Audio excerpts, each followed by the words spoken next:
welcome back to Passions Podcast, the podcast where we talk about the soap opera Passions. I am your regular host, LeTara, back today with Karen and Acacia.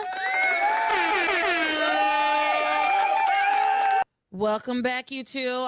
AKA, we just took a 15-minute break, so we're in part 2 of whatever the name of this episode is going to be. I think the title is probably going to be I'm Pregnant with the Spawn of Julian Crane. We haven't gotten there yet, but it's like that's the top of my first note for magic. So welcome to part 2 of I'm Pregnant with the Spawn of Julian Crane. Welcome back, Acacia. Welcome back, Karen. How you feeling? Y'all feeling okay? Mm-hmm. Great. Hanging in there? I know it's been a long time. Let's see. We got on at 2. We had a little late start, not too late. So it's 5 now. So it has been like 3 hours since we started this Zoom call. So it's okay if you're tired. I am. So, but we're going to power through, persist. Actually, I'm very excited for this next storyline we're getting into for 891 through 895. I want to say this, and I think I've said this like past weeks, but Kay is quickly moving to the top of my favorite characters list. I am loving her. She's the only thing really keeping me going through some of these episodes, to be honest.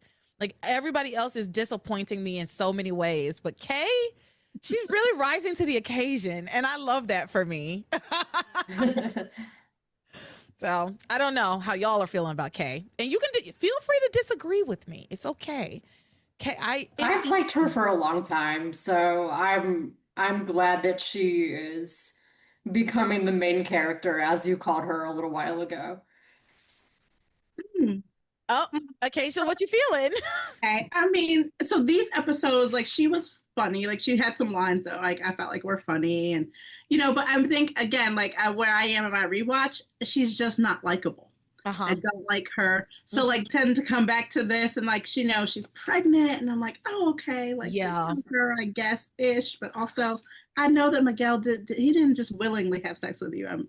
Right? He didn't. I'll get there, I guess. Right? But so you're pregnant somehow. Somehow. Well, okay. So it's interesting that you say that, because I was thinking a similar thought today, which is I never could have guessed, based on where I started on Kay, that I would end up where I am on Kay. Right? Like, for the first, I don't know, honestly, for the first like 200 episodes, I didn't even give a shit about this storyline at all. I was just like, let's see what's going on with these kids. I don't care, but let's talk about it. And then, yeah, Kay became very she was unlikable from the beginning to me. And then she got like a little bit better, but still unlikable. But then things started to happen that made me really root for her. And now I'm like solidly, I have to make Kay merch. I have to, because she is MVP. Okay, so I hope I get there then. I can't wait. I hope you too. I'm going to binge and try to get there where she is more likable. I think what happened for me was a couple of things. Miguel made some questionable choices as it pertained to Kay, which made me sympathize with her more. And Grace is so anti-Kay, and I have sympathy for her in that, and I think that, and also I don't like Charity either, like as a character. Like, I think she's like boring and plain. Not like I dislike her, but I just find her very blah and lame, and there's nothing going on with her. Like, literally case in point, her New Year's Eve resolution, or her New Year's resolution was, oh, I just wanted to be with Miguel. Without that, there's nothing else I want. Boo! How lame is that? I don't like her either, though. She's boring too. So, yeah. I mean, Kay's not boring, but I think that this story, like you said, when I first started watching it, I was like, I would kind of fast forward through their stuff, because I was just like, okay, whatever. Like, but so I think I don't love Charity, But then where I'm at with Kay is also like she's not great. So I'm gonna keep my mind open and hopefully between 5-11 or wherever I'm at and this next round, I will Yeah, be Team Kay. maybe you just might be. Because what's going on if where you are with them in the story? Um, I can pull up my notes. She is still doesn't have a soul. The house just got sucked down into hell. Oh yeah, no. Yeah, so that's where I'm at. She still doesn't have a soul, and she's trying to be nice. And like, I think Charity's starting to figure out that she doesn't have a soul because Charity's like, well, she's always cold. She shows no emotion. Like something's wrong with her. Okay, and she's like trying to get pregnant. Like that was the first. Like she's like, I'm gonna have Miguel's baby, and then we're gonna be together forever. And I'm like, okay, so I'm not gonna ruin it for you, but yes, I think if you keep watching it, you may not land exactly where I have landed on Kay. Like I love her, but I think you'll probably will. Like she will become more. She will be endeared to you more as you watch. I think she has been to me. She did have some funny things that she said these episodes. Like I like that she's like kind of attitudey. Like I like that she's like kind of a savage with the things that she says. Mm-hmm. And it's well deserved. Like it's pointed at Grace, and Grace deserves every bit of venom from Kay at this point. She really does. Yeah. Grace was being a real bitch. Some of the things she said, I was like, okay, yeah, you're her mom. Like so. Exactly. You're the parent. But whatever. Before we get into the episodes, I want to give a shout out to all the patrons over on Patreon. I'm going to get it right this time.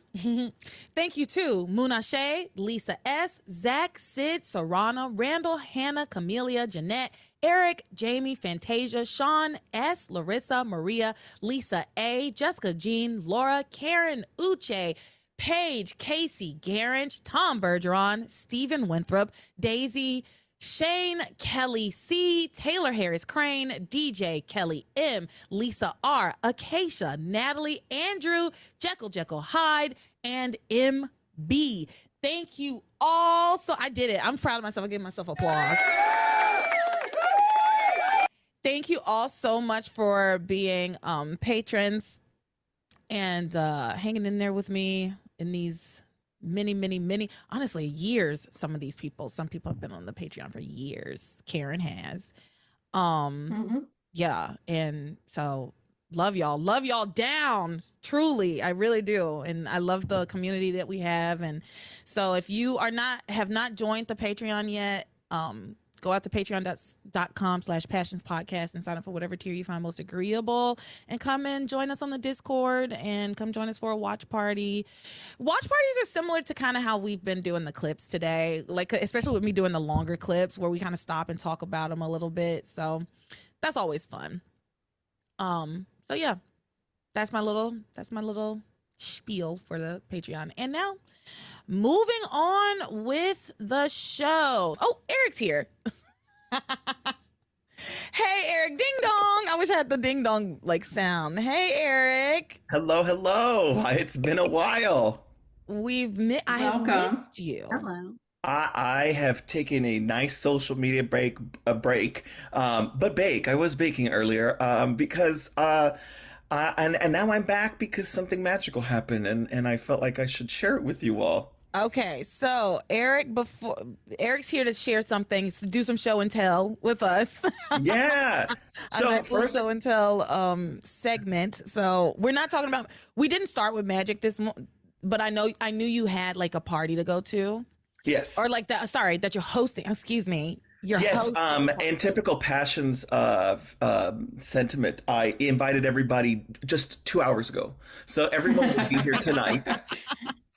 Just like an engagement party. Acacia, it's so nice to see you. Karen, it's always good to see you. But yes, I'm throwing a little soiree here at the mansion. At the black tie. Yes, it's a black tie only. You have to have an invitation, so you got to harass Rebecca to get in. But I made something that is not a tomato soup cake, so I put that on the Discord. But it's so nice to be with you all. LeTara, did you set up anything?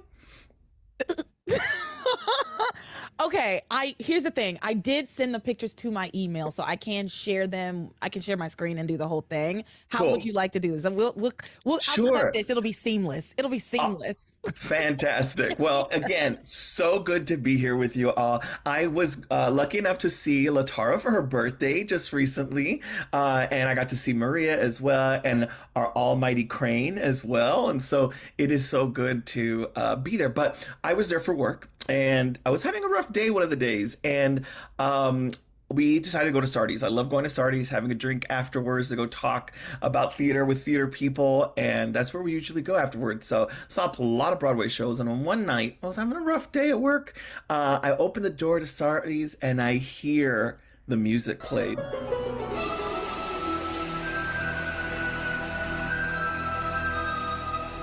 Y'all, the door opened, and Juliet Mills was on the other side of that door at Sardi's.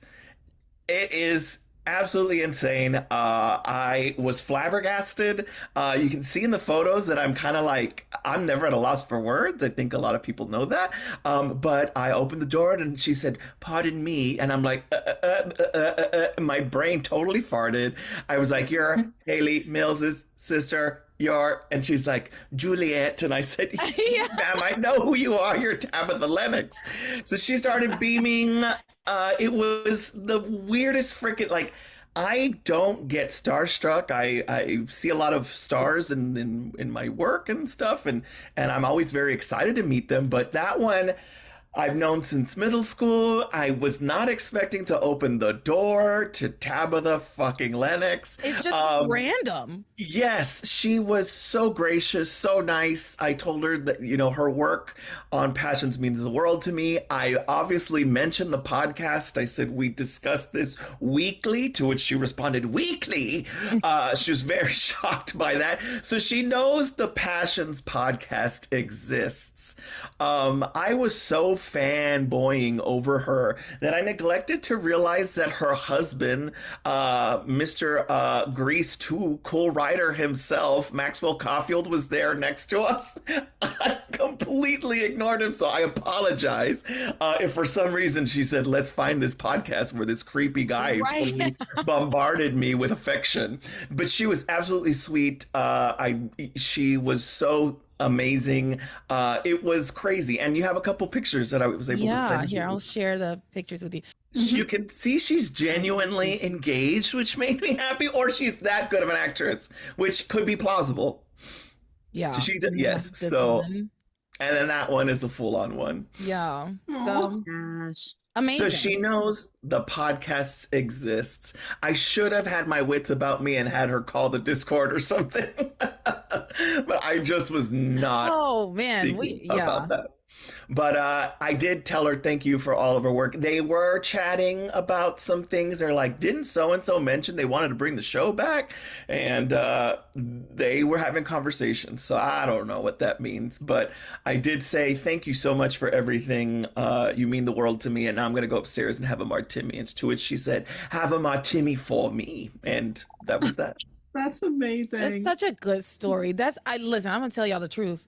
I was sick. I was sick that I had missed it. I'm mere miles away from Sardi's. And but I was so glad that Eric got the chance to meet her and have the picture. And it was just a weird week that happened. I got to hang out with Maria. By the way, if you ever eat or drink with Maria, she can convert you into a Gwen fan. I felt like I was being indoctrinated with, like this cult mentality in all the good ways. We went and saw a show together, and we ran into Chelsea Clinton. Really random. So she was like, "I'm just gonna hang out with you because I live here and I don't see anybody." Yeah. You had such a magical weekend. Bizarre.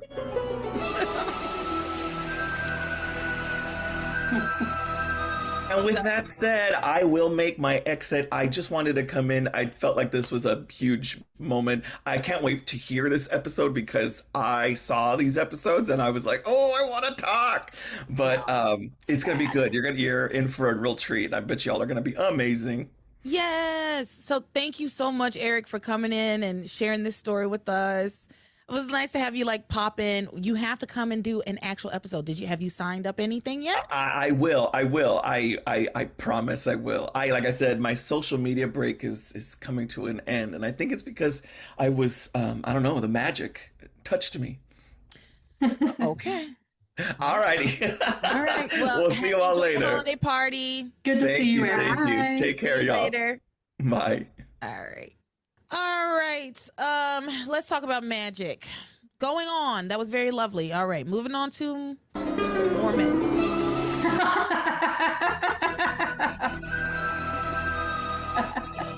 Oh my God. I was like, bloom. Erica's going to love that. I have to leave it in. Because you know what? The bloom bloom and the magic music makes sense, though. Tabitha is pregnant, and like, Yeah. she had some bloom bloom with Julian to get pregnant. So, Yeah. all right. So we pick up in magic. Tabitha is in denial about being pregnant, right? She thinks she went to the clinic and was told that she was pregnant, but she thinks it was all a dream, or a nightmare. But then she wakes up and she sees that magical baby dancing and realizes, oh no, I'm pregnant with the spawn of Julian Crane. And she doesn't want the baby. And she ruminates on her life with Timmy, and like, I already had not a baby, but I had someone to take care of, and I don't want this baby. Like, I want my Timmy back, kind of thing. And it was sweet. She's sitting there at her table, and like, there's a piece of paper that I think is a note from Timmy. Mm-hmm. What does it say? I couldn't make it all the way out. I forgot, but it was something like, "You'll be a great mother." Yeah. Yeah, there was this little baby cradle appears. I think that's what you're talking about. And there was a note in it from Timmy. It says, "Princess will be a wonderful mother. Take it from someone who knows." Thank you. I couldn't make it out. I was trying to read it and I couldn't make it out. So yeah, it was so sweet. It's Mhm. basically a note from Timmy saying that she'll be a wonderful mother. And so that pushes her to kind of come to terms with her pregnancy. And she says, I, Tabitha Lennox, am going to be a mommy, and a damn good one at that. And I just loved it. So I have a clip of Tabitha. We're starting early with the clips, although I don't have a ton of clips for this side of the episodes. Although actually I do think I have a couple of long ones with Kay. I just love her dressing Grace down and telling Grace what's what, because she tells her the truth.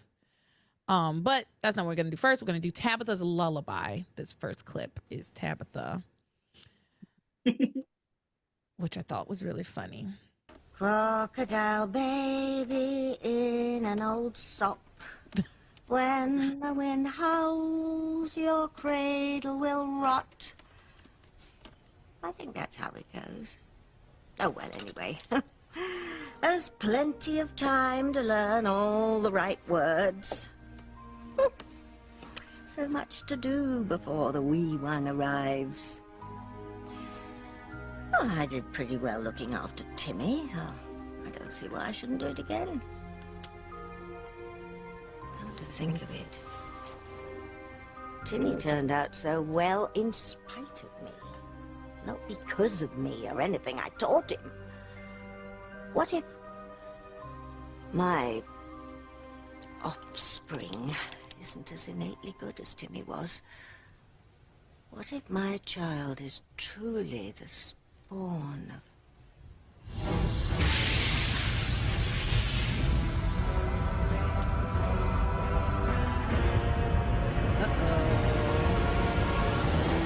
All right, so Tabitha is being summoned down to the basement, and I also have a clip of that, of her going to the basement to talk to the boys in the basement about this pregnancy. I also, and we'll talk about it more once we watch the clip, but it almost seems like the boys in the basement like made Tabitha be pregnant. I'm unclear on the source of this pregnancy, because last week it was either last week or the week before, it almost seemed like goodness was the reason why she was pregnant, and that like why she had gotten a second chance or what have you. Do you recall that? I think you were on, Karen, weren't you on? When with the coffin? Was that you? When she laid down in the coffin and the coffin just kept closing, it kept opening. Yeah? Yeah, I do remember that. And you remember it was like harp music, and it was like, Right. you know, it just seemed like it was coming from a higher power, not the lower powers. But then this week she's questioning the boys in the basement about their motives for this pregnancy. So we'll watch that and y'all can tell me what you think. Let's see. I want answers from the Brimstone boys, and I want them now. What possible reason could they have for me becoming pregnant? Julian Crane's baby. They know I hate the Cranes. Why would they have me carry Julian's spawn? Silence, Tabitha! You need not know our plan. Just do our bidding, or be destroyed! It is important to us that you take care of your unborn child. Important how?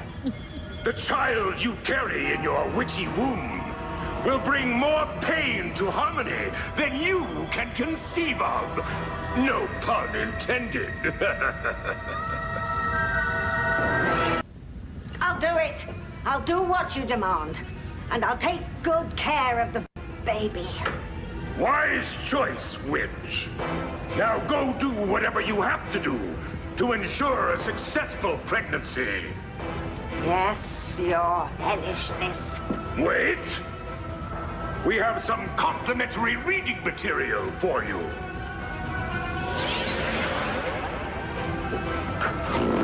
Supernatural guide to a healthy witch pregnancy. I've been looking all over for this. Now there is no excuse for you to goof up while gestating. Gestating? What do you think I am, a blinking marsupial? It can be arranged. Now leave, witch!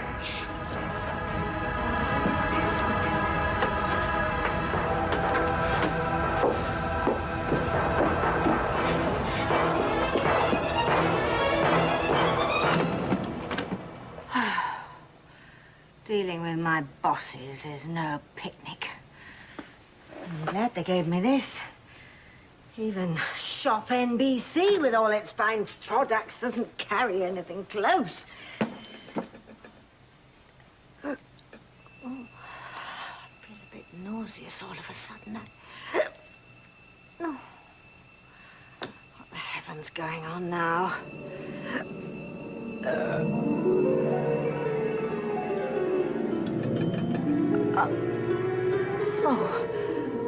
Purple haze.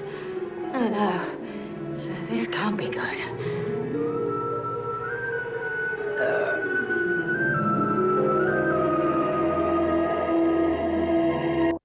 All right, so Tabitha's hiccuping up purple haze and trying to figure out why. So yeah, see in that clip, she says basically like, what meaning is this? What meaning do you have for having me carry the spawn of Julian Crane? And like, they're like, don't worry about it. We don't have to reveal our plans to you. You just do what we say. So I guess it's the dark side that's responsible for her pregnancy. But again, last week it seemed like it was goodness that was responsible for her pregnancy.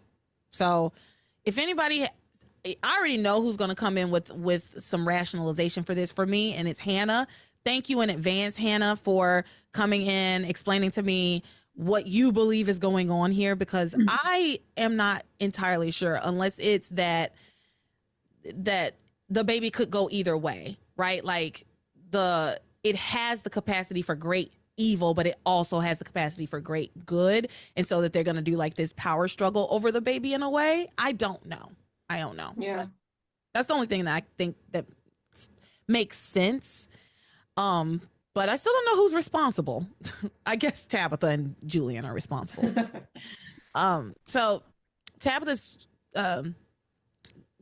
burping up this purple haze, and she looks it up in that witchy book for pregnant witches that they gave her, and she finds that the cure is some kind of plant. Did y'all write down what the name of the plant was? I didn't. I didn't write it down. Like a plum, but it was like a weird like rigor mortis or something Yeah, like it mortis. sounded like rigor mortis. Yeah, it was some weird plant name, but she says, "Oh, I know where I've seen that plant. It's outside of the St. Margaret Mary's Church. Oh, but Julian is probably there for his sister's wedding. I definitely don't want to have to bump into him. I don't want to bump into my baby daddy at the church." But she keeps burping up that purple haze, so she decides to go over to the church. And she goes over to the church and just starts like eating grass out of the ground at the church. But she finds it and she starts eating it or whatever. And so there she does in fact run into Julian, and they have a very sincere conversation that I'm gonna say this. I ship Julian and Tabitha. I ship them. What's the name of this ship? What should it be? Jabithan? Julia? No. Whatever. Tabulian. I ship Tabulian. I do. I like this. I don't know. They have like a very genuine conversation and sincere conversation. Julian talks about how his only good child was Ethan, and Ethan turned out not even to be his son. And eventually Julian decides, oh, it's very cold out here.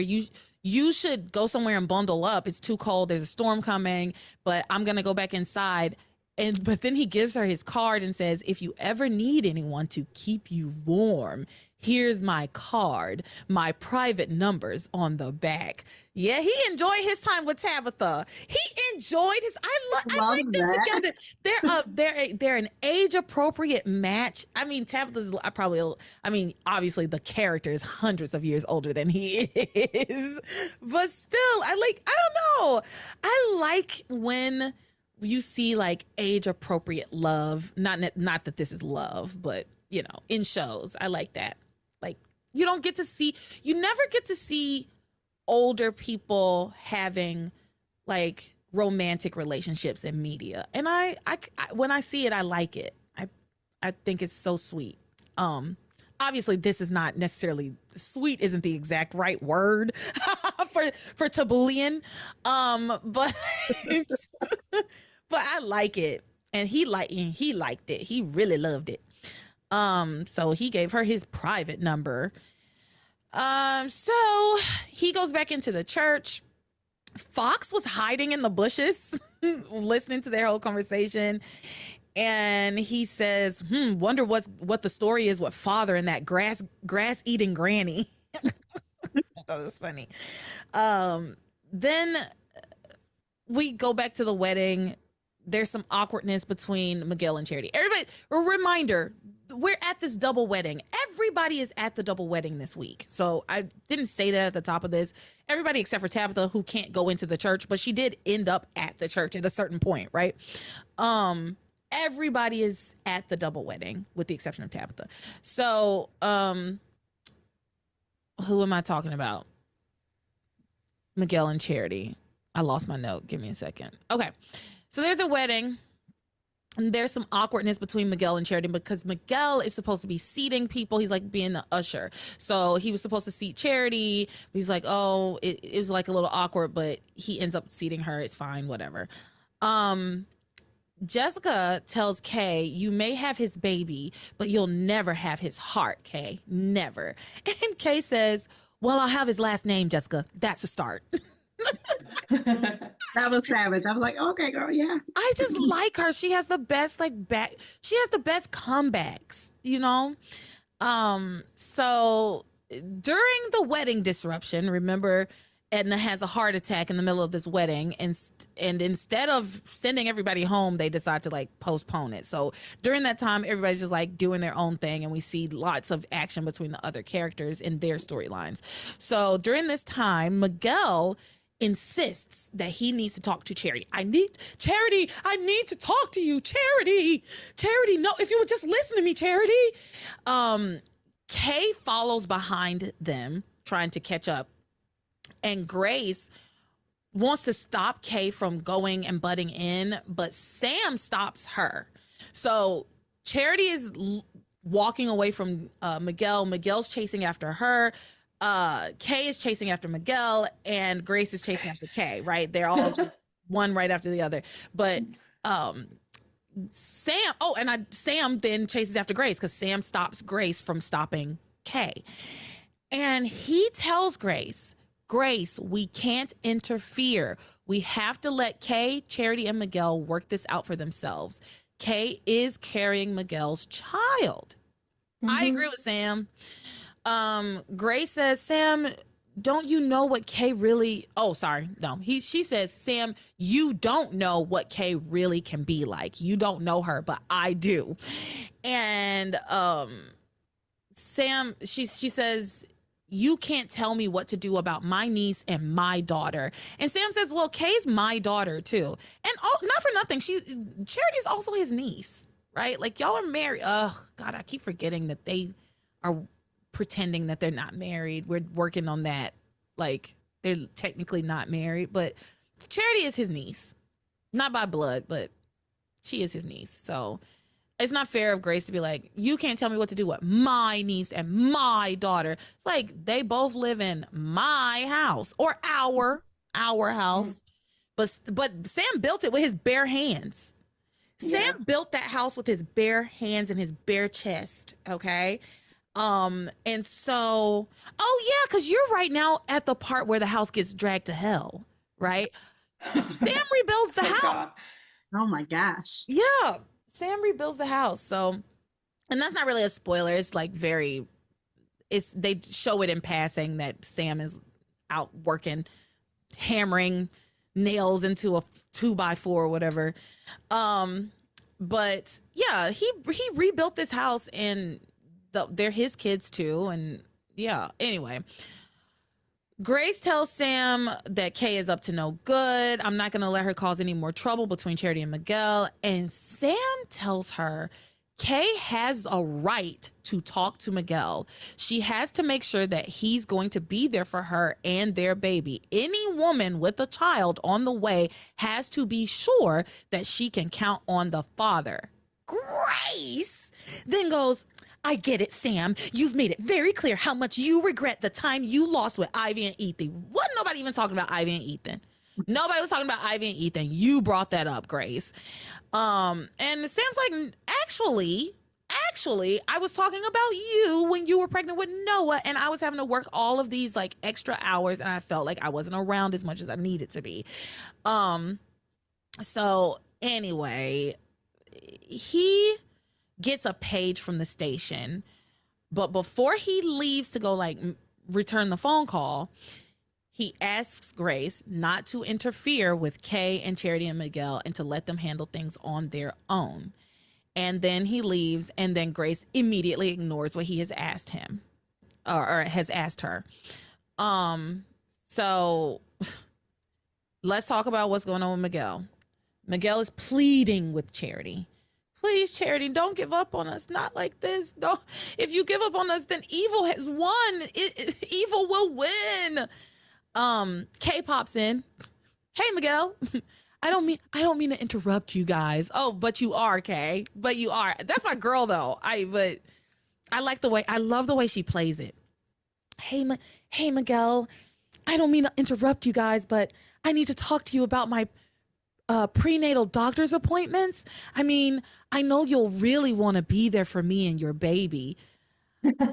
Oh my gosh. It's like, yeah, sure. You need to talk to him about your prenatal doctor's appointments at this exact moment, New Year's Eve at the wedding, right? Like it's so important that it needs to be talked about at this right now. But I mean, it's plausible. It's like a plausible like excuse for her to like butt in and keep reminding Charity, hey, don't forget I'm pregnant. Don't forget I'm pregnant with your man's baby. Don't forget I'm pregnant with your man's baby. I have to talk to him about our prenatal care. I need to talk to him about Lamaze classes. I need to talk like, yeah. She just keeps sprinkling that in. Miguel tells her he's very short, very curt with her throughout the He entire is, week. yeah. I can't be mad at Miguel for being short with her. I can't. Yeah. It absolutely was evil that made him sleep with her, right? Like he didn't sleep with her on purpose. So, and he keeps telling her, and she keeps insisting that he told her he loved her, and he keeps telling her like, yeah, but I thought you were Charity. I thought you were Charity. I do love Charity. When I said I love you, I meant it, but I was talking to Charity.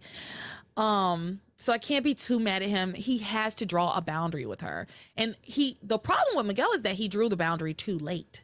He let Kay, he did lead Kay on for a while. And then by the time he really drew a boundary between the two of them, she was already pregnant. So she is still working with her same like delusions of like, yeah, no, you told me that if Charity hadn't come to town, then me and you would be together. And now we're having a baby together. So obviously it's fate that we're going to be together. Makes sense to me. Where was I? Oh, Miguel. Okay. So Miguel tells her we can talk about the appointments later, but Charity's like, no, take care of your responsibilities. And then she storms off. Good for her. Good for her. I like when she shows a little gumption. Miguel tries to chase after her. Kay tries to stop him, but he very sternly tells her, we will talk tomorrow. We will talk later. Now leave me alone. He says that to her. Kay tries to chase after him. Grace stops her, saying, I'm not going to let you ruin Miguel and Charity's lives. Then Sam swoops in and comes to Kay's defense, saying, Grace, I can't believe that you're doing this after I asked you to leave her alone, and you're accusing her of deliberately ruining people's lives. And so I have clips for this. Let's watch. I think this one was kind of long. I named this clip Grace Hates Kay. Because she does. She hates her daughter. She really hates her. I can't imagine. You can tell she hates her too and how she treats her. Yeah. You can tell she hates her. She really cannot stand her daughter. Here we go. Oh, wait. I need to do this. All right. Kay is still trying to cause trouble between Charity and Miguel, trying to keep them apart. And Kay, I want you to stop it. Stop trying to ruin your cousin's life. Reese, Kay is your daughter. Now, how can you get off talking to her like that? Please, Daddy. See how much she hates me? Kay, I don't hate you. I hate your behavior. It is hard enough being pregnant and alone. But for my own mother to try to kick me when I'm down, Dad. What did I do to make her hate me so much?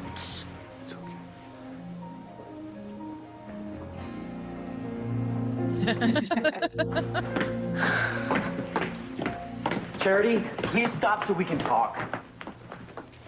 No, Miguel. Go talk to Kay. Decide what to do about the baby. I will. Okay, after we work things out. I am not going to come between you and your responsibilities. We can talk to Kay together. No. But I can't go on like this. Maybe you should give Charity some space. Also, the yelling isn't going to help. Daddy, why does my own mother hate me so much? She doesn't hate you, okay? Do you, Grace? No, of course I don't. But I hate what you were trying to do to Charity and Miguel. I'm not doing anything to them. Charity broke up with Miguel, Mom, and all I'm trying to do is keep him close to his child. I really don't see anything wrong with that. John, will you leave us alone? Okay, this is between Charity and me, and it's got nothing to do with you. Now, I think it does, Miguel. Charity's my cousin, and I don't want to see her hurt. I don't want to see her hurt either. Relax. Charity, would you please just talk to me? I love you. You're the only woman I want to be with. And I know that if we can just talk, we can get past this and we can be together again.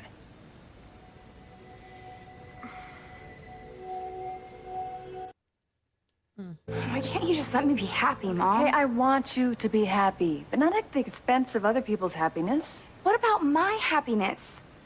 I'm the one who's pregnant and not married, but you'd rather see Miguel with Charity than do the right thing with me. I thought you believed in two-parent families. I thought you believed in family values. I do. Not where I'm concerned. For me, it's perfectly all right to be a teenage mother and for my baby to grow up without its father.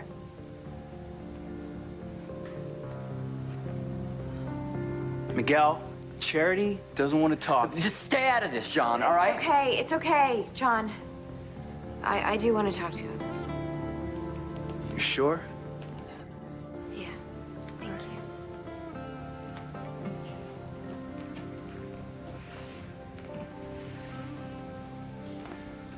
Oh, Charity.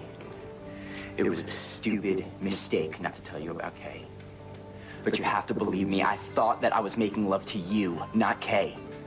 I would never betray you like that. But you did betray me, Miguel.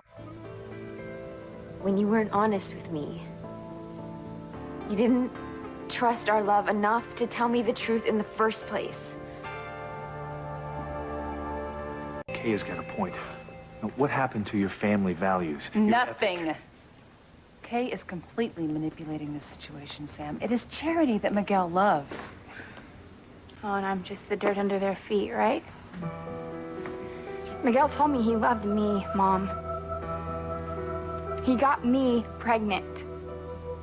You know, I am sick of coming in third or fourth with you. Maybe you love Charity more because Charity's your sister's daughter and your sister's dead, but you know what? I am alive and I am standing right in front of you. And if you don't stop pushing me away, you're gonna lose me too. Forever. I cannot believe Kay's attitude. I can't believe yours. No, Kay, you're changing all your core beliefs in this situation. Oh, I am not. Oh, yes, you are. You know, maybe Kay's right. Maybe you do love Charity more than you love your own daughter. I'm sorry. I know I was wrong. You'll never know how sorry I am, Charity. But I will do anything to make it up to you so that we can be back together again. I'm just not sure that we can. Miguel, there you are. Sorry, I'm interrupting again. I'll just talk to you later, okay? No, it's all right. Don't go. But Charity, I really don't want to butt in, so I'll... You're not. Miguel, go be with Kay. She needs to talk to you about her doctor's appointments. Okay, we can talk in the morning, okay? No, this is really important. Maybe after you deal with your responsibilities, then you and I can talk, but right now, Miguel, you need to go be with Kay and the baby.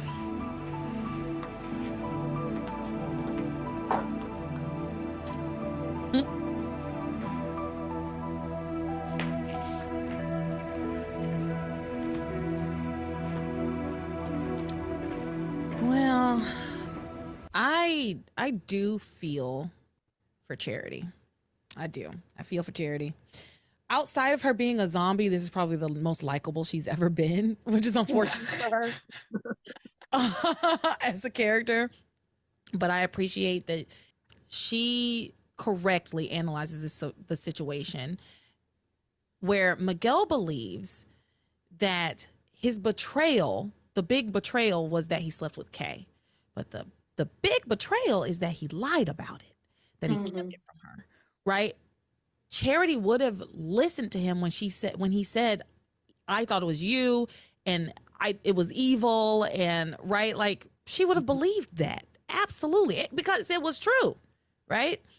But the fact that he didn't trust her enough to tell her the truth and that he just kept it from her and as far as I can tell, was never going to tell her the truth. He kept saying, oh, I'll tell her after the wedding. But I have no evidence that was what was going to happen at all. If Kay hadn't come up pregnant, I don't know that ever would have come up from Miguel at all. So I stand with Charity against Miguel in this moment, especially with him yelling. Who the fuck are you yelling at? You did the wrong thing. Yeah. I can't go on like this, Charity. Yeah. I've already broken up with you. Crazy. I feel for Charity too. And something about this, like you were saying, LeTara, the yelling, the running after her, refusing to take no for an answer when she says, I don't want to talk to you right now, that is giving domestic violence vibes. I'm not saying he would ever be physically harmful to Charity, but it's giving those vibes. It reminds me of that Lifetime movie with the one that was in Full House that played No One Would Tell. No One Would Tell. Yes. It you know, that he's so nice and then he just like snaps. He's just like yelling. Yeah. Yeah. It reminds me of that Lifetime movie. The way he was like, fine, and then I don't want to be like this, Charity. Okay. Chill out. He was like that. He was like that too when Zombie Charity was impersonating Charity and she broke up with him. He would not take no for an answer. It was following her around. No, we've got to be together. Like, you're the only thing in my life. I can't be without you. Lay off. She is telling you no. Yeah, she's a zombie. Okay. But you don't know that. For all you know, she's the real Charity. So lay the fuck off. She's telling you no. And I mean, in this moment, it's the real Charity, and she is telling him no, and she is walking away from him, and she is telling him to go deal with his responsibilities, and she is telling him, maybe we can talk after you deal with your responsibilities, but right now I don't want to talk to you. And she is telling him, like, stop it. You did betray me, and I need some time. And he is not listening to her. He's doing the Lopez Fitzgerald thing. he's doing the Theresa thing of like, no, we belong together. We belong together. We belong together. We belong together. You have to be with me. You have to be with me. We love each other. We love each other, Charity. You know, that's exactly, you put Ethan in there, and that's exactly how Theresa acts. Following him around, telling him how much they love each other, right? So yeah. The Miguel Charity of it all, I feel for Charity. Miguel needs to take a chill pill, relax, and like Charity said, deal with your responsibilities. You have a bigger fish to fry, unfortunately. I'm sorry, but now you have a baby on the way, and you're a teenager. You're about to be a teen father. What do you even have a job? No, he doesn't, because he was like, I'm gonna drop out of school and get a job. That was what he said when she was revealed to be pregnant. So you don't even have a job. Go figure that out. Go fill out some applications. So let's talk about the Grace and the Kay and the Sam of it all, of those clips.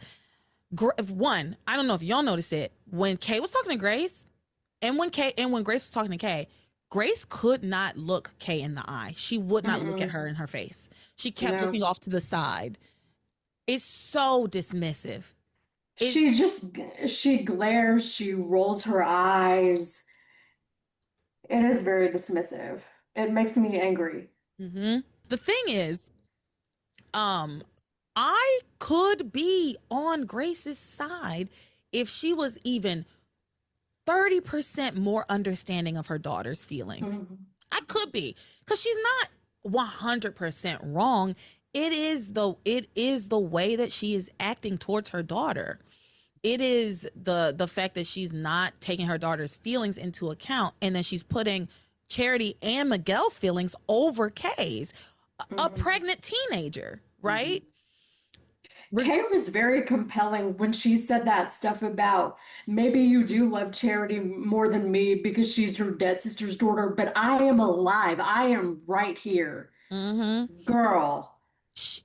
Especially considering Grace does not even remember Faith.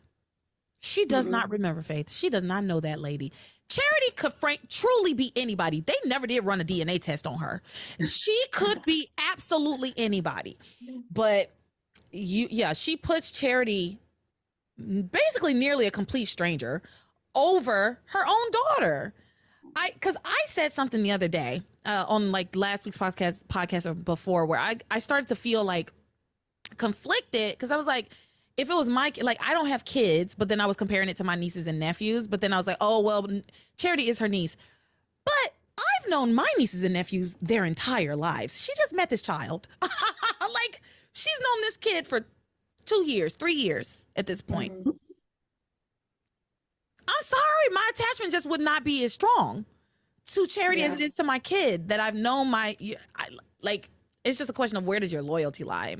And yeah, Kay is doing some things that are wrong, and I'm not saying she needs to go full Rebecca and be like, no matter what, we do what we have to get the men we want and be on her side in that way. But she could at least validate her kids' feelings, and she could at least be more sympathetic to the fact that maybe Kay did think that Miguel loved her. She is pregnant by him. Mm-hmm. Yeah, she's pregnant by him. That's the facts that Grace knows right now. Kay is pregnant by Miguel. Miguel told Kay he loved her. Miguel and Charity broke up. But all Grace can do is stand there and be dismissive of Kay, make snide comments to her. I know I am biased, but when I see Grace act this way towards Kay, I guess because the character of Grace is supposed to be so good and kind, it doesn't come across as authentic to me. All this eye rolling and the mean comments, automatically jumping to the worst conclusion about Kay no matter what she does, whether she's in the right or not. I can't stand it.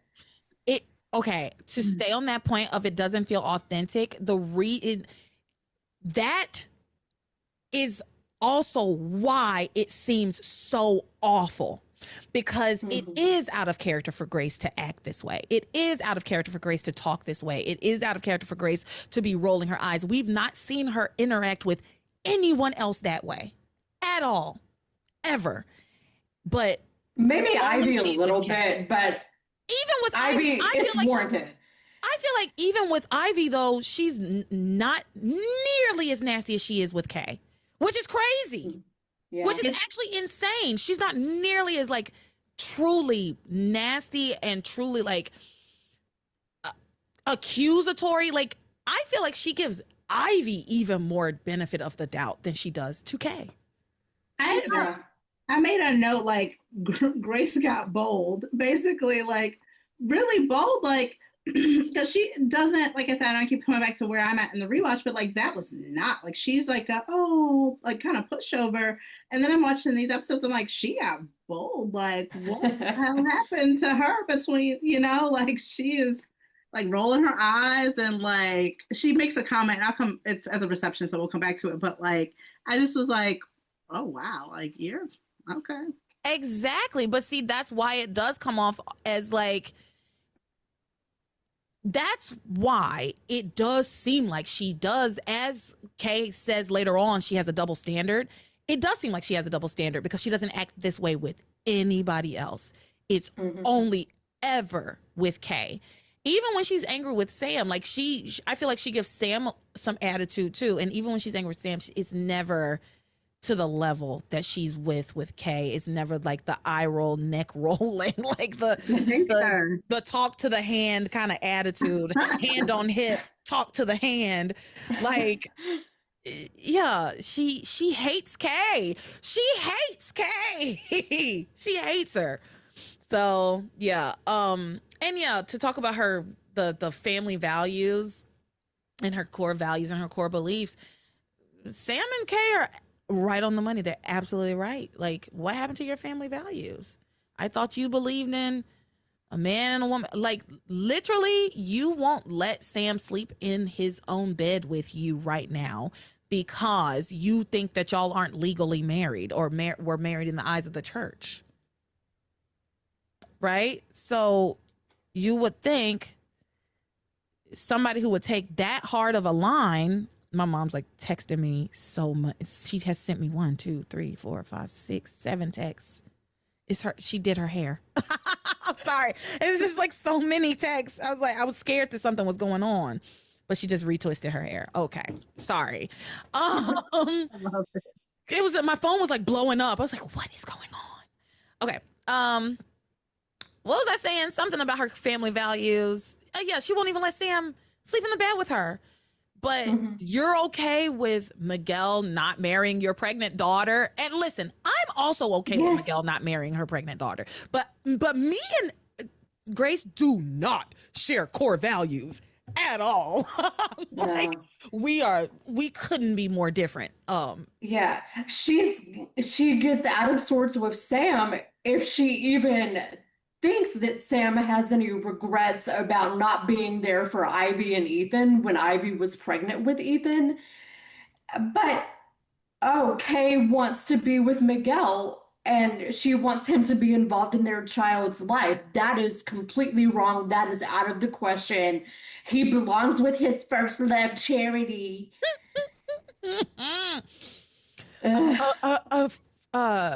Love is a returned love. What did she say?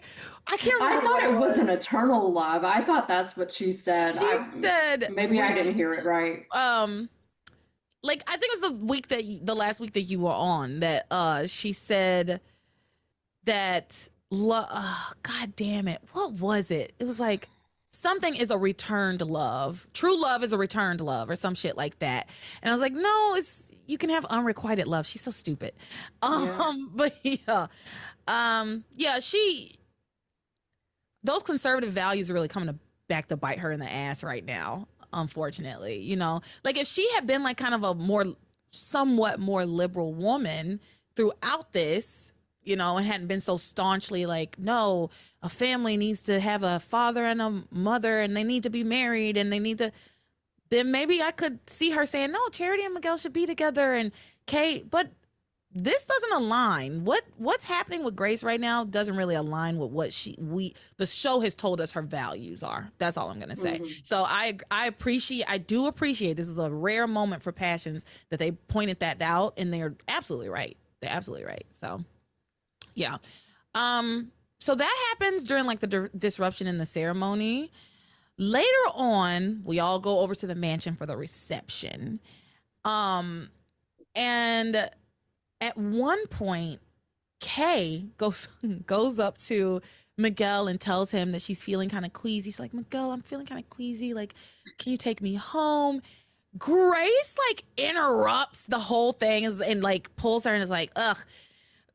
What did she say? I can't remember exactly what she said. My favorite part because she was like, FYI, morning sickness is in the morning, not in the evening. Which it's not. It's not. It's all day. I was sick with my son from 6 weeks to 39 weeks, all day, every single day.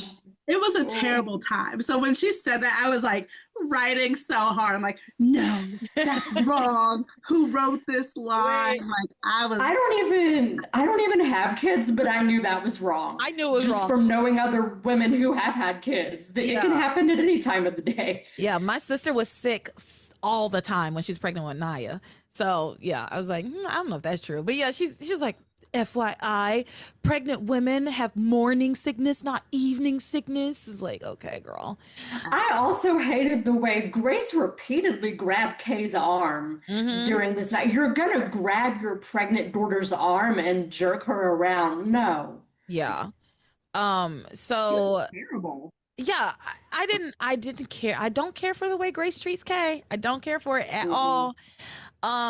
So at a certain point, Sam pleads with Grace to leave the kids alone for one night, but Grace is angry with him, saying he doesn't see what Kay is doing, but she's being awful.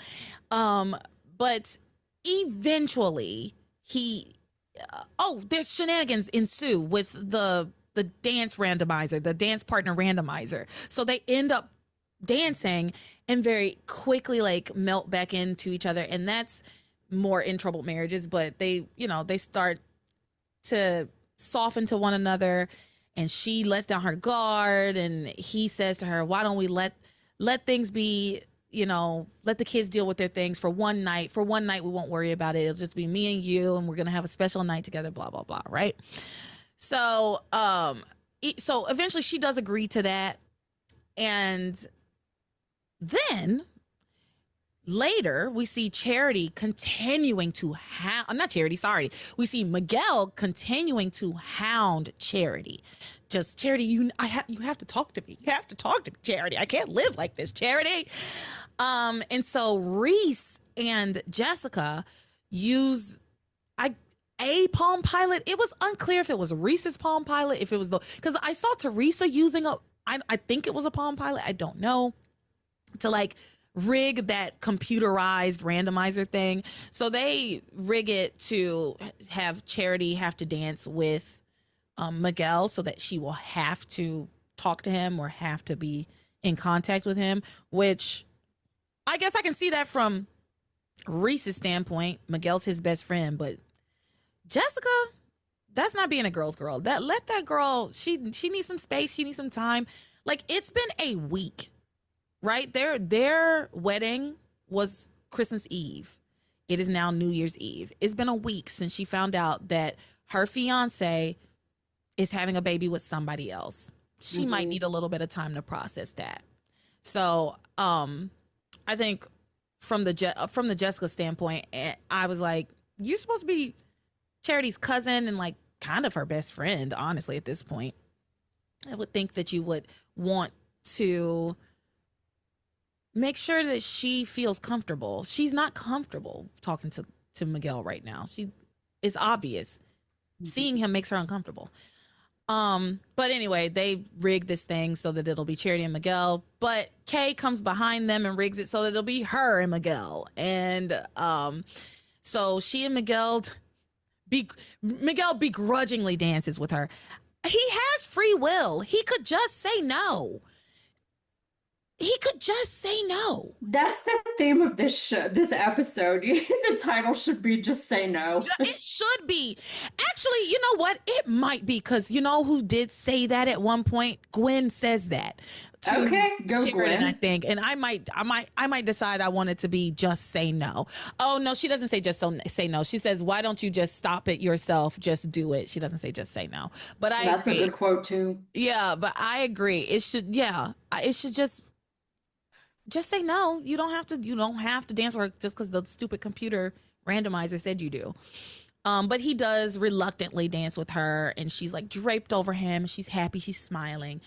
Charity sees this. She's upset. Of course she's upset. She leaves the party upset. Grace can't help but antagonize her pregnant teenage daughter about this. And they have the same old argument, but with a little extra spice sprinkled in. So I have this clip because I love every time Kay is telling her mother that she's a hypocrite and like telling her mother how she feels, and Grace is ignoring her every single time. All she does is ignore her kid. That's it. She's such a bad mom. I'm sorry.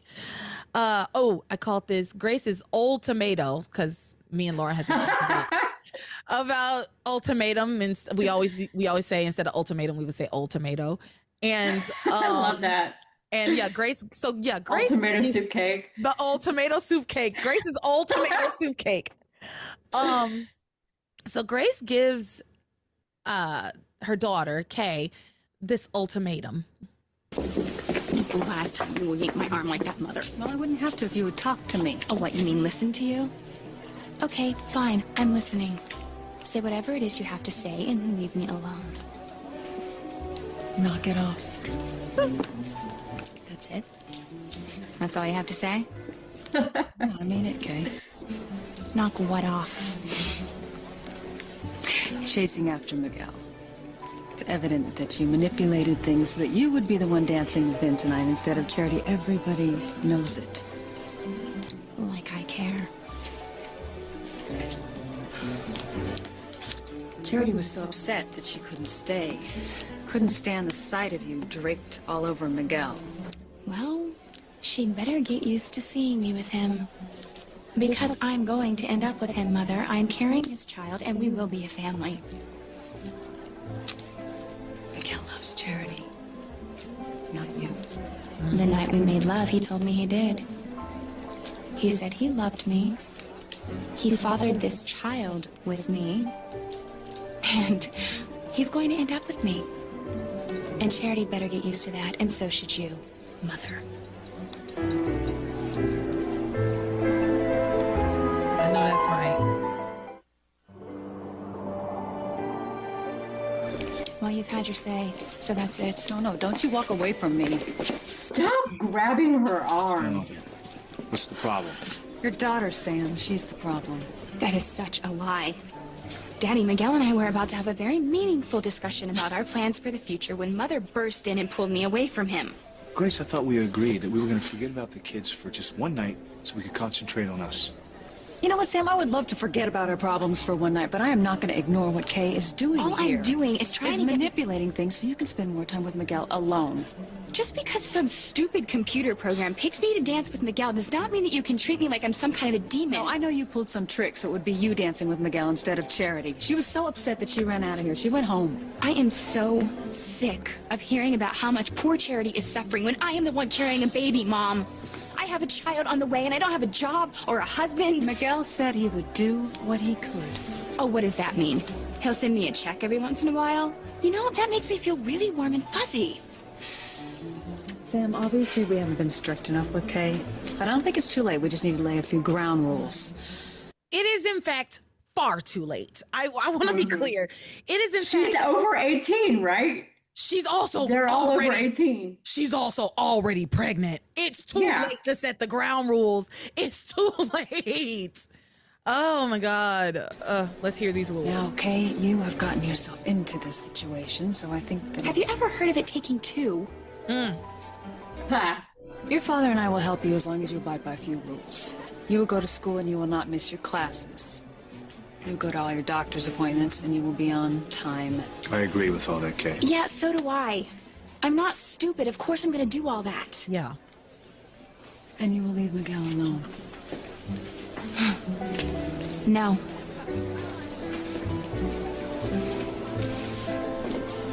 Are not going to tell me who I can and cannot see. You will not. I am not a child anymore.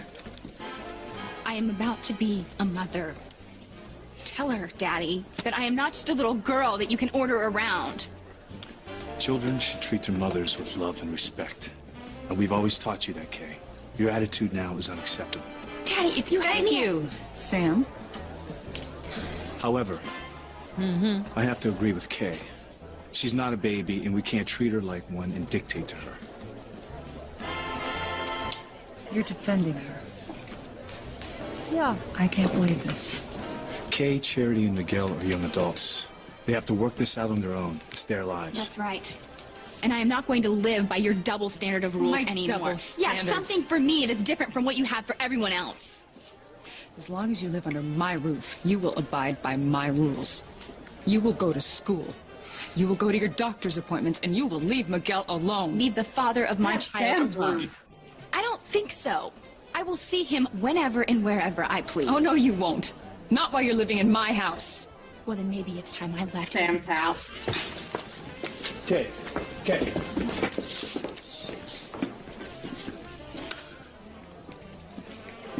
I can't believe you did that. What? Kay is pregnant. She needs our help, not our disdain. And for your information, it's my house, too. I know that's right. Yes, Sam. You should have discussed this with me before taking such a hard line.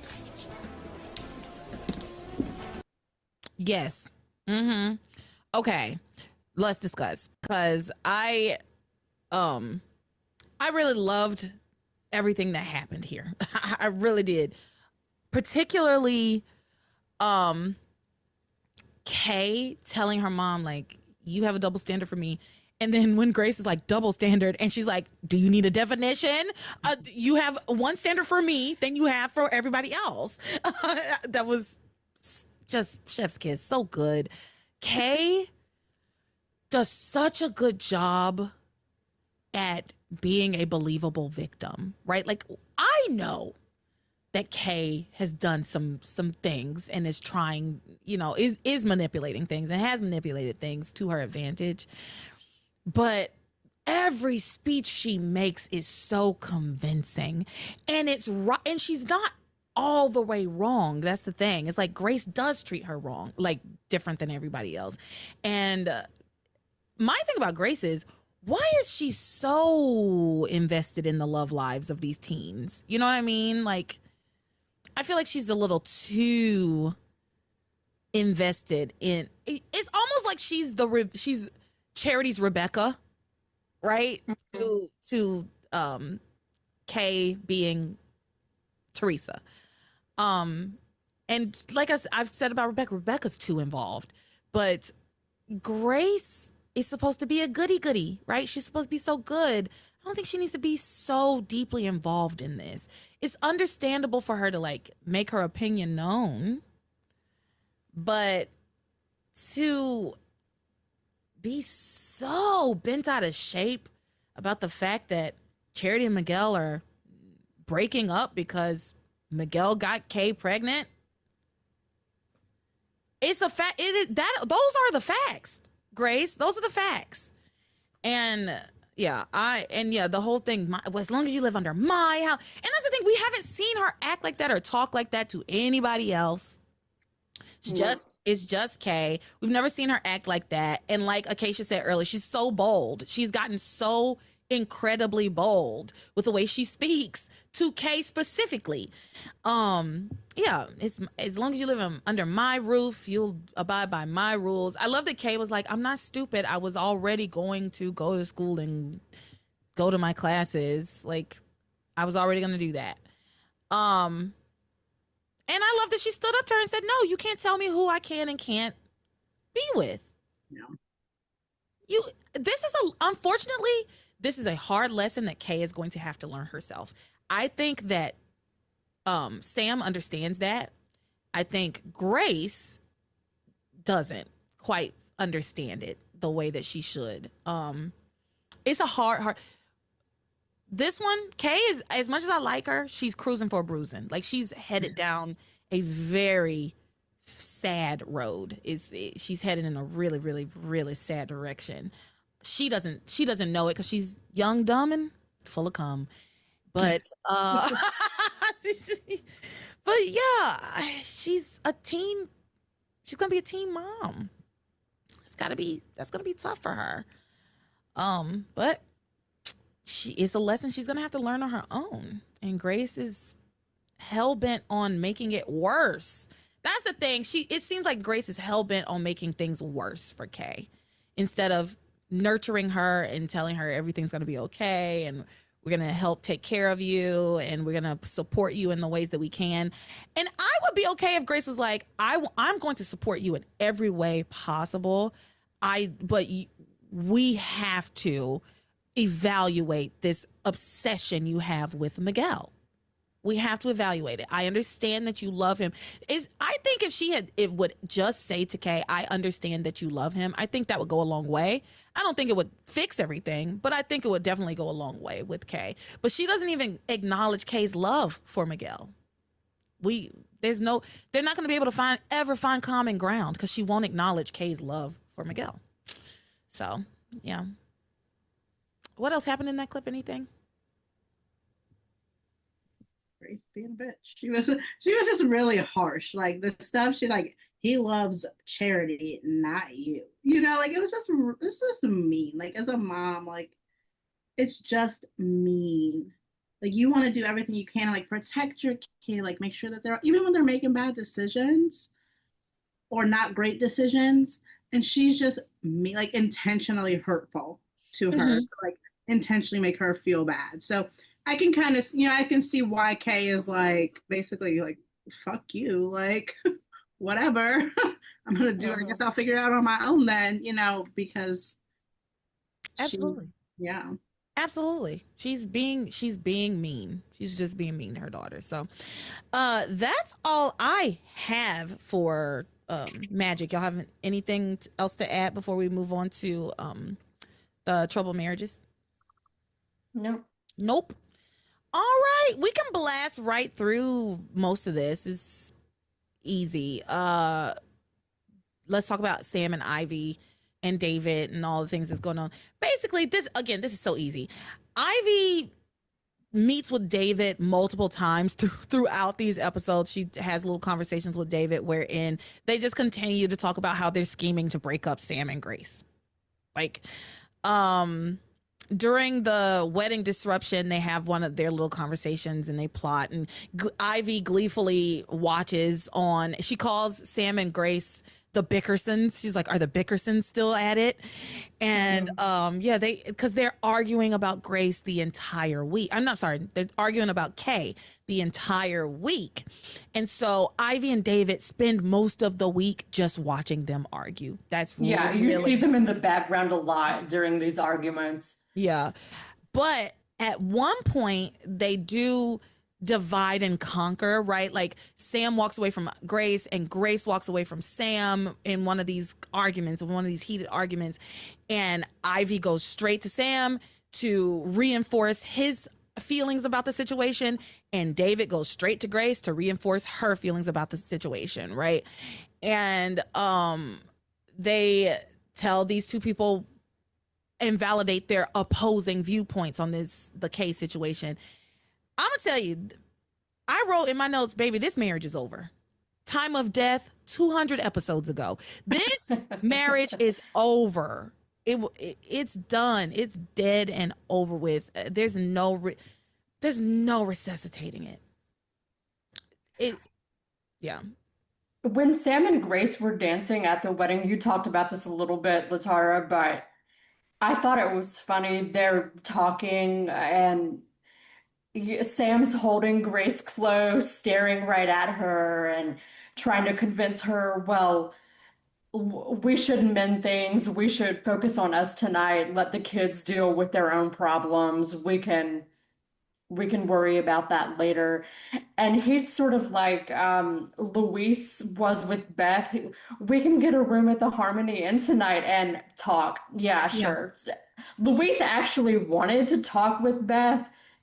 Sam wants more than that. Oh yeah, he's not going to get it. Sam's Poor so Sam. sexually frustrated. Bless his little heart. His wife's not sleeping with him. Meanwhile, Ivy's like, my room's right upstairs, honey. Come on. Yeah, let's go. she's been throwing herself at him for a while. But yeah, they at the reception.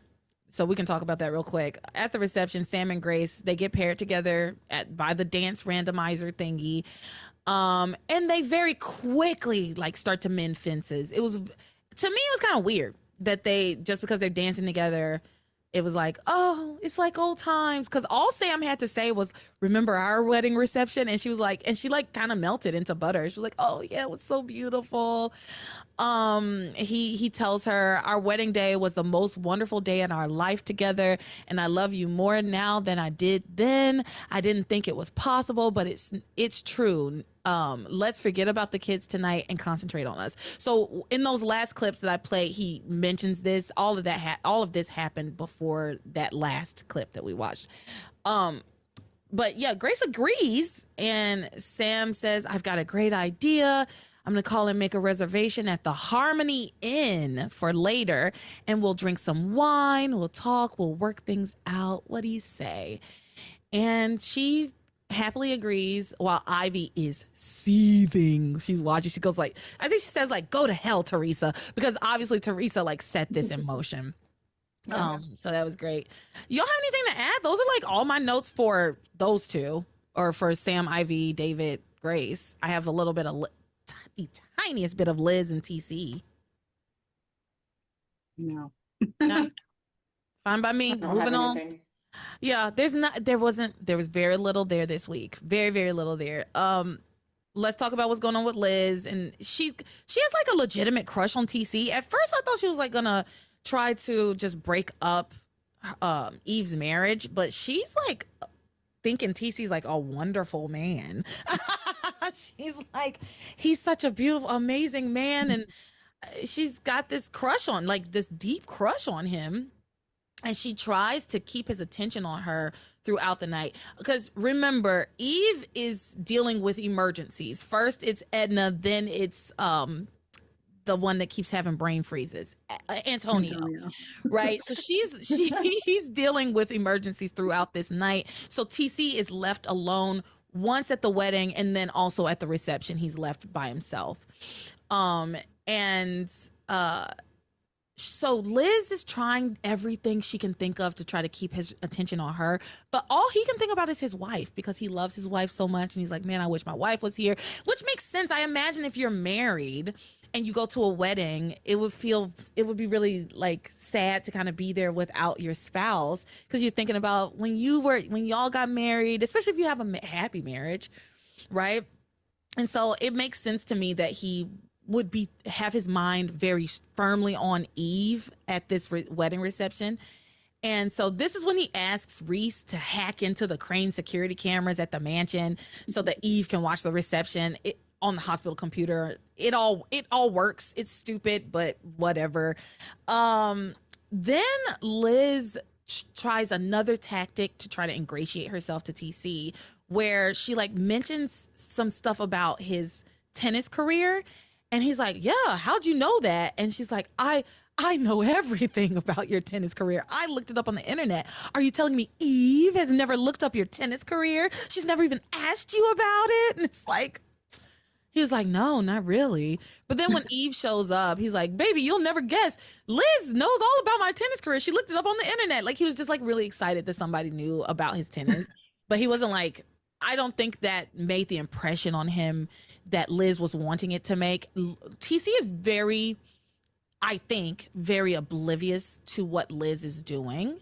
And because she also keeps kind of sprinkling in, oh yeah, your wife is so busy. How do you ever find time for each other? It must be very hard on you that your wife is, a community leader, and she's also a doctor, and she must not have enough time for you. But he's like, not picking up what she's putting down. He's like, yeah, sometimes it can be hard, but my wife's perfect. That comes with the territory of having a perfect wife. And so, yeah, that's really all I have with them. Eve sees them together dancing because at the reception, she sees them on the hospital computer and rushes back over so that she can dance with her husband. But then Antonio has one of his fits, and she still doesn't get to dance with him. So yeah, I didn't understand this crap with Eve at the hospital. Again, she is supposed to be dealing with multiple emergencies at the hospital, but she has time to watch this video feed. TC calls her multiple times at the hospital, and then she can run off whenever she feels like it because she sees TC and Liz together. It doesn't make sense. Yeah, maybe she was just like voluntarily at the right, because maybe she wasn't on call that night, but she was the one that brought in Edna, so she stayed there and was like helping out once everything was maybe stabilized, she was like, all right, I'm gonna go. Or she was like, I wasn't supposed to be here anyway, so if they die, they die. I could see her saying that. Yeah, I could see her saying that for sure. Dr. Death. So yeah, that's all I have for them. So we can talk about the fated couples. Y'all ready to get into Theresa, Ethan, Gwen, and then Chad and Whitney? Finish it out with Chad and Whitney. Can we talk about Julian and Fox for a second? I wasn't sure where to put that in, but Julian and Fox had a conversation outside of the church. A maid came and pulled Julian out of the wedding and apparently delivered all of these IOUs that Fox had. Yeah, his gambling debts. Right. Julian said, he says Fox's actions were reprehensible. He's not going to pay Fox's debts. And Fox is pretty rough and says, if you had died when you were supposed to, it wouldn't matter. He said, if you had really died when you were supposed to be, had died, your money would now be my money, and this wouldn't be an issue. So you need to pay them. And Julian is insistent that he's not going to pay the gambling debts. It's odd to me that Julian has such a problem with Fox, considering they seem to be peas in a pod. Yeah. Yeah. You would think that he would be a little bit more receptive to, like, what do they call him, a cad, to Fox's caddish nature, right? Because in fact, that's what Julian is. And Julian racks up, gambling debts, and he has women, and he, was living a fast life at some point. I think he pretty much is slowed down at this point. But yeah, it's odd to me because if you think about it, way back when Ethan was telling Julian, because Julian was trying to get him to like sleep with Theresa, just like on the side, like to take Theresa as a mistress. If anybody remembers this was a long time ago. Julian was telling him, like, oh, you could just have her as your mistress. She's a hot tamale kind of thing. And Ethan told him like, no, that's awful. I would never do something like that. And Julian's like, sometimes I wonder if you're my son kind of thing, right? Like, he's like, you're too good. You know, you gotta be, it's okay to be bad. So it's interesting to me that we fast forward to this character of Fox, who seems to be following in his father's footsteps, but Julian's not happy about that. And I don't know. I think Julian seems like the kind of guy that would be happy that his son is like, just like him. Yeah. Julian pulls a King George in Hamilton and says, "You're on your own." You're on your own. Yeah. So Fox. Yeah, but Fox. So that happens right before Fox hides in the bushes and sees Julian with Tabitha. So I did wonder if that was gonna come up again. You know what I mean? If he was gonna use the information he got or use the information that he gleaned while he was spying on Julian and Tabitha in the from the bushes to find a way to get his dad to like pay his debts, right? Because he's like, there's something going on there. And if he digs a little deeper, maybe Julian doesn't want people to find out that Tabitha's pregnant with his baby, even though he doesn't know that yet, but at some point he will. And maybe he won't. I don't remember. I don't remember if he like wants to keep that hush hush or not. I think he does though. I'm pretty sure he does, but I could be wrong. I don't remember. All right. Y'all good? Want to move on? Mm-hmm. Yeah. Mm-hmm. All right. So let's pick up with Theresa, Ethan, and Gwen. But we start with Rebecca, who throughout the entire week just keeps insinuating that she has the goods on Theresa, that she's got something up her sleeve that's gonna end Theresa's reign as Mrs. Crane, that Theresa's gonna be out of the mansion before we know it. She's like, we never know what it is. I don't remember anything. I am so curious though. Do you remember, Karen? Do you know what it is? Yeah. Do you want me to say it? Is it as much? I feel like it must be a big nothing. Does it turn out to be basically nothing? It's kind of a nothing burger, but it has a big impact on Theresa and Julian. She's been insinuating this thing. We don't know what it is. Meanwhile, Fox is flirts with Theresa throughout the episodes. And Theresa sees it as an opportunity to make Ethan jealous. Of course she does. Mm-hmm. So she plays into it throughout the episodes. She doesn't have to do much. She doesn't really have to do falls much. for it. He is jealous. Yeah, because just the sight of them standing next to each other or looking at each other sends Ethan into like this jealous, I wouldn't call it a rage, but he definitely is angry. At one point, he literally puts himself between Fox and Theresa. And he says, I told you to stay away from Theresa. I'm not going to let you ruin her life the way you ruin everything else that you touch. I need to hear the Fox lore. I need to know what the Fox lore is. Does it ever come up, or are we just meant to believe he's just a bad guy? From what I can remember, a few things come out, but none of them are really that bad. Yeah, they talk about him like he goes around strangling women and getting away with it. Mm-hmm. Yeah. But with that scene, though, it was interesting that, okay, like Ethan puts himself in between Theresa and Fox, and then Gwen comes up, and Gwen's standing next to Fox. And of course, she's like next to Ethan, but you can tell like they're not angled like Like, if it's my husband, I'm going to stand there like on my husband's arm. Like, what's going on over here? You know, compared to like, we look coupled off with not our partners. Exactly. Yeah. They fight, or well, kind of argue. Because Ethan tells Fox to stay away from Theresa, and Fox is like, what is your issue with Theresa? Like, are you still in love with her? And then Gwen comes over and she's like, do we have a problem here? And Fox looks at her and is like, well, your husband seems to have a weird obsession with Theresa. Like, I would be worried if I were you.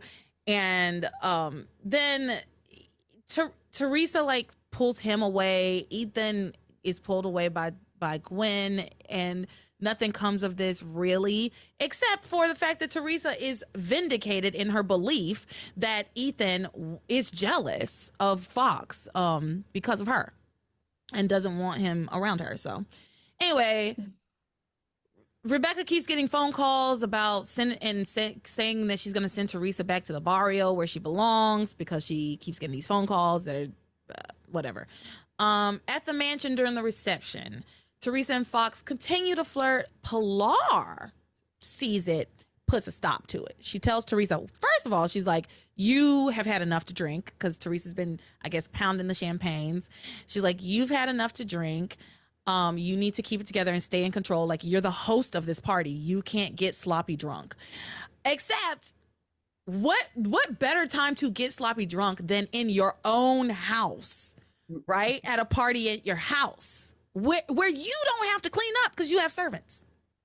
I mean, but I also get where Pilar was coming from. You need to slow down on the drinking. And then she told her, and stay away from Fox. She was like, you need to stay away from Fox. And Theresa tells her, don't worry about it, mama. I can handle him and I can handle myself, and, you know, I'm fine. Then Theresa alludes to some plot she's cooked up, saying, I found a way to help my brother, myself with Ethan, and throw a major monkey wrench in Ivy's plot to get Sam. That was the randomizer thingy. That was her idea, was this dance randomizer. And we've already talked about that, so I'm going to skip that. Gwen watches unhappily as Theresa and Ethan dance together. And again, Ethan could have just said no. I will say that. Ethan could have simply said, no, I'm going to dance with my wife. Like, this computer doesn't fucking tell me what to do.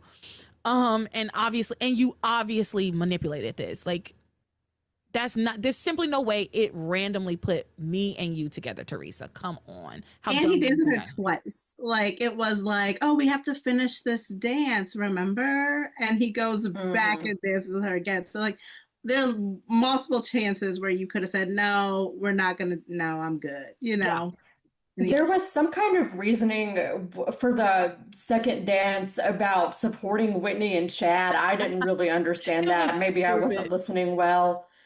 No, it wasn't written well. That's the problem. It was so dumb. Okay. But yeah, they dance and Gwen watches on unhappily, of course. And she tells her mother, oh, as soon as I can, I'm going to find an apartment for me and Ethan so that I can get him as far away from Theresa as possible and get him out of this house. And then Rebecca's like, no, you absolutely cannot do that. You and him are not going anywhere. You need to stay here. And then she reminds her of this plan that they had to have Julian adopt Ethan and reinstate him as a Crane so that then Gwen will get everything she ever wanted. She'll get to be a Crane. She'll get to have the money and the power, and she'll have Ethan. And Gwen listens to her mother. And this is where I always take issue with Gwen every single time. People will say, and when I say people, I mean Maria. And actually, it's not just Maria. There's multiple people who will defend Gwen's actions by saying, well, it was really Rebecca. Well, it was really Rebecca in her ear. Gwen is a grown woman. She's an adult. Grace is in Kay's ear telling her what to do. You don't see her doing that, do you? Mm-hmm. And that's a child. She's a teenager, right? Like, I can't absolve her of the things of her not because she has good sense. I think that's the other thing with Gwen that bothers me. She has good sense. She has great instincts, but she lets herself be led by her mother. And look at the position your mother is in. She is not a role model. She's not a role model. So why would you listen to her on this front? But yeah, she's gonna let Rebecca lead her down a very dark path.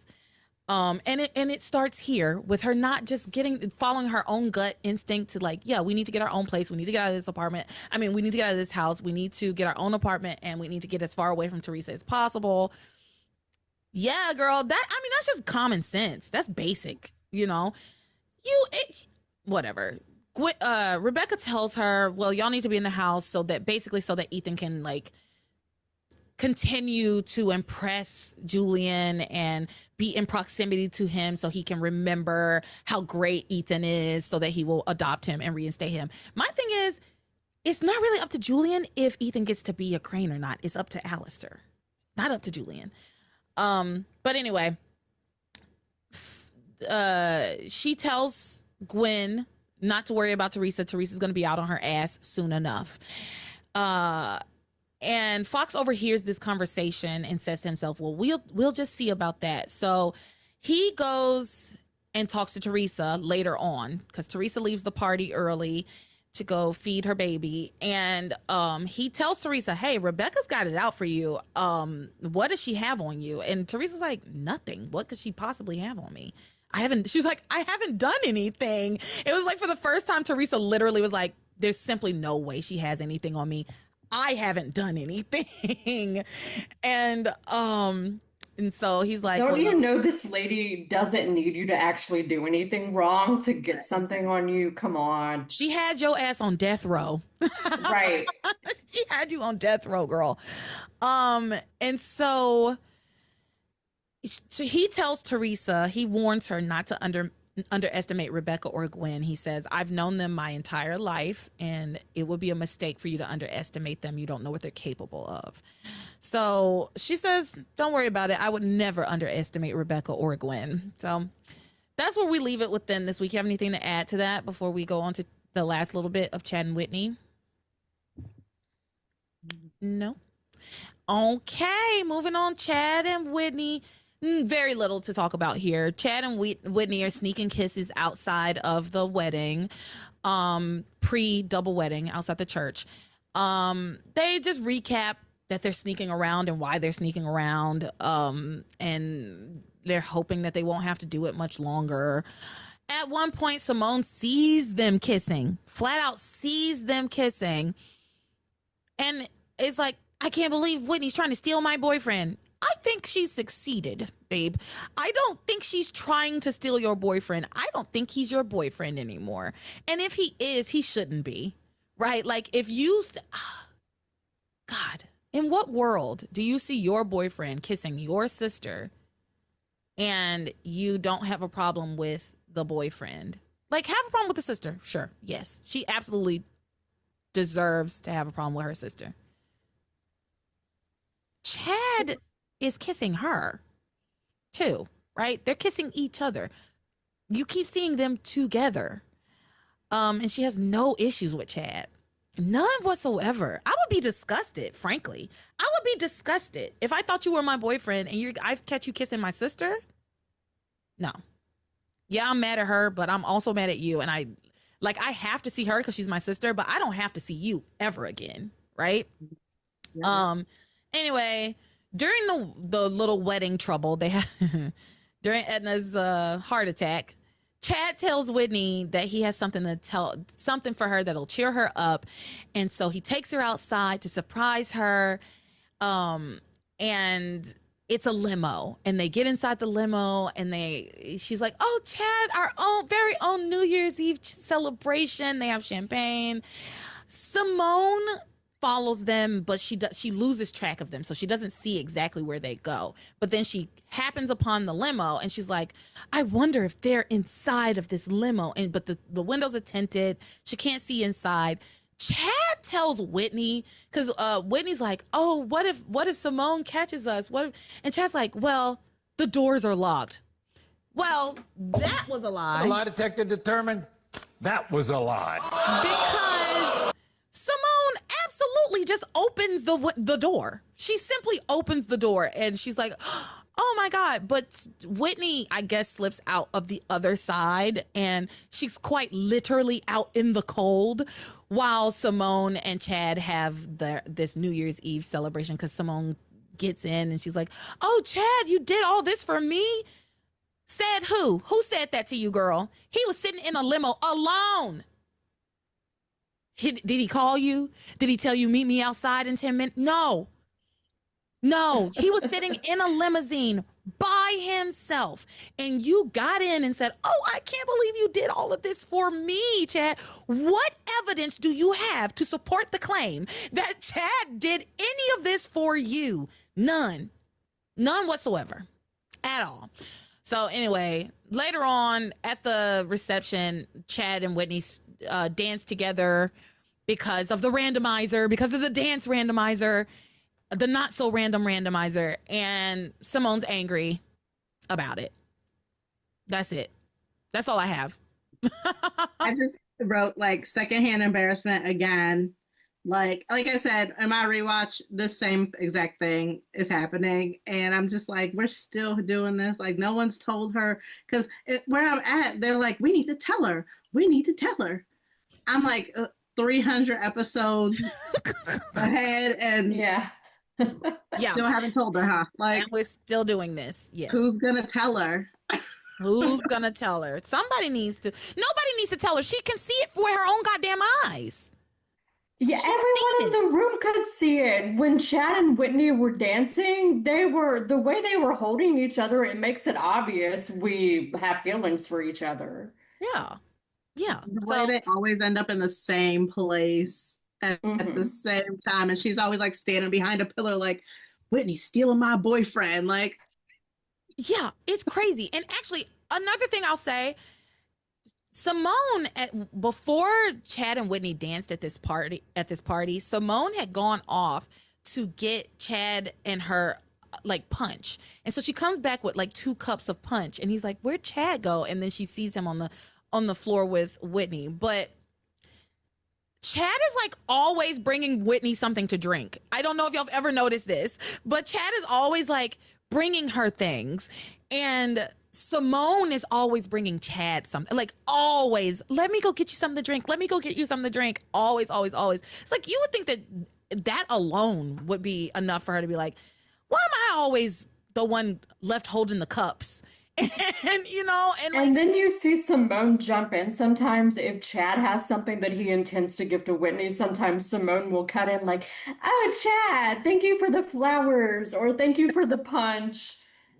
Yeah. Yes. So anyway, y'all, that's it. I'm glad we did it. We're done by 7. Like I said, we would be. Maria, I'm sorry that this part is too short for you.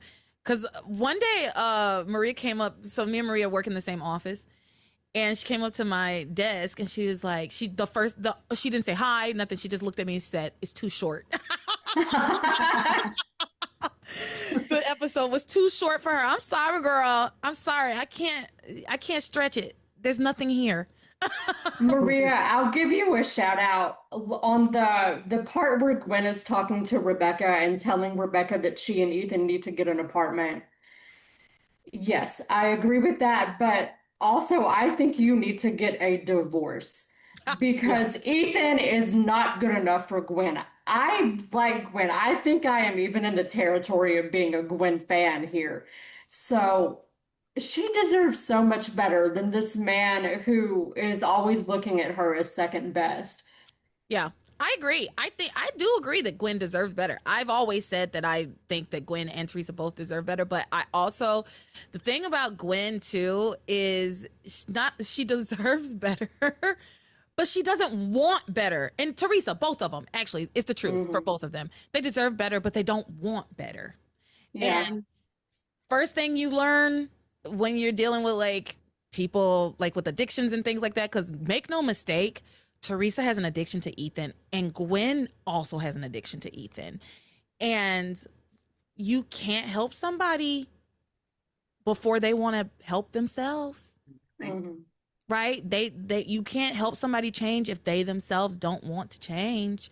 Yeah. It's unfortunate, but go for I it. hate it for Gwen because she is so insightful.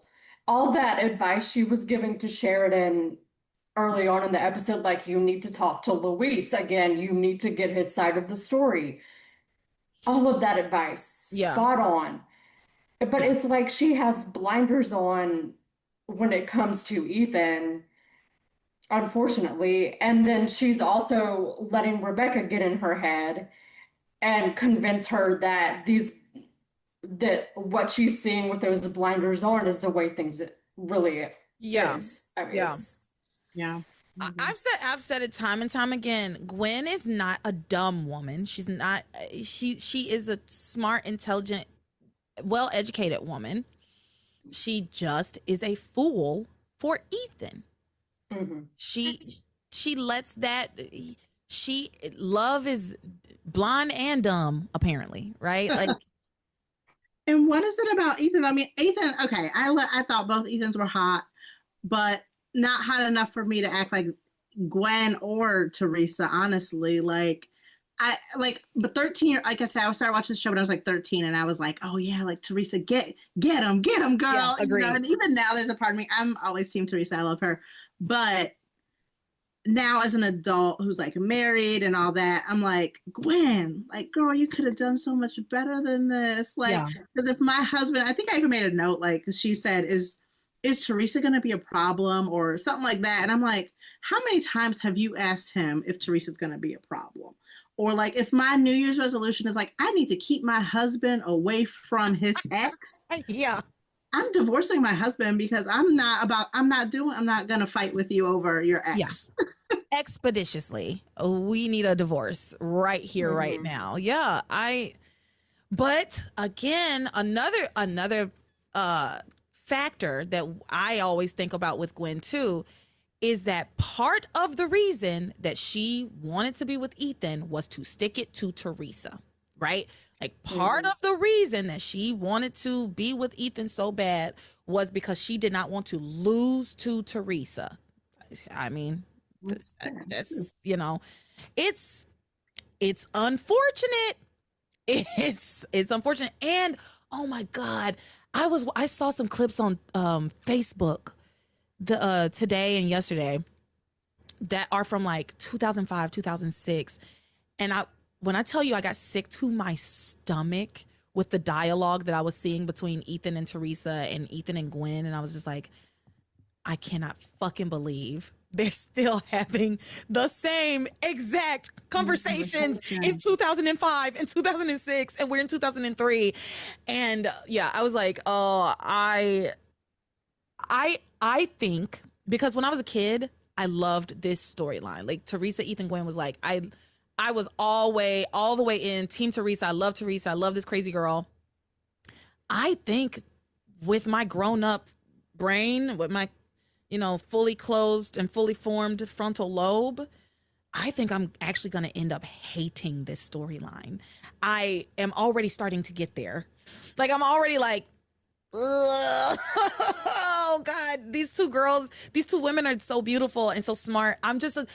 When I was a teenage girl, or when I was a little girl, like, 11, 12, 13, 14, 15, I didn't have the frame of reference that I have now for like relationships and love. All I had was television, and television is not indicative of what real life is at all, right? And as you grow and you live through and fall in love yourself and learn what you are willing to put up with in a relationship, you go back and see this stuff and you're like, oh, no, that's no, that's very bad. That's not love. That's obsession. That's not love. That's like, two people who are lusting. It's lust too. A lot of it's lust. So especially on Ethan's end, a lot of his like obsession with Theresa is rooted in his lust for her.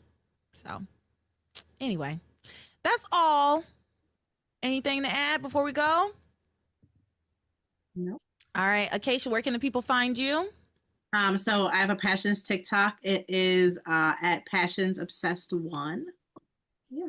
All right. And Karen, where can the people find you? I'm Karen on the Discord. Sounds good. And you can find me at patreon.com/passionspodcast. Sign up for whatever tier you find most agreeable to get onto the Discord or join a watch party. I'm going to say this, and we'll see how it goes over. I also have been toying with the idea of doing like react videos, but for Buffy the Vampire Slayer. So my best friend loves Buffy the Vampire Slayer, and a lot of people like in the Patreon like also really love like Buffy. Like there's several people who are like, oh, I love Buffy, and I was going to start it because my best friend was like, you need to watch the show. And I watched 0.2 seconds of it, started cracking up. I laughed so hard that I stopped it. I was like, I feel like I have to do a react video to this. Like because I've never seen a single episode of Buffy the Vampire Slayer. So y'all be on the lookout for that. I might put that on like the Patreon as like some extra content, bonus content for all the Buffy lovers out there. So because the only thing I know about Buffy the Vampire Slayer is that I think Spike loved Passions on the show. So, all right. That's it, y'all. You are my passion for life.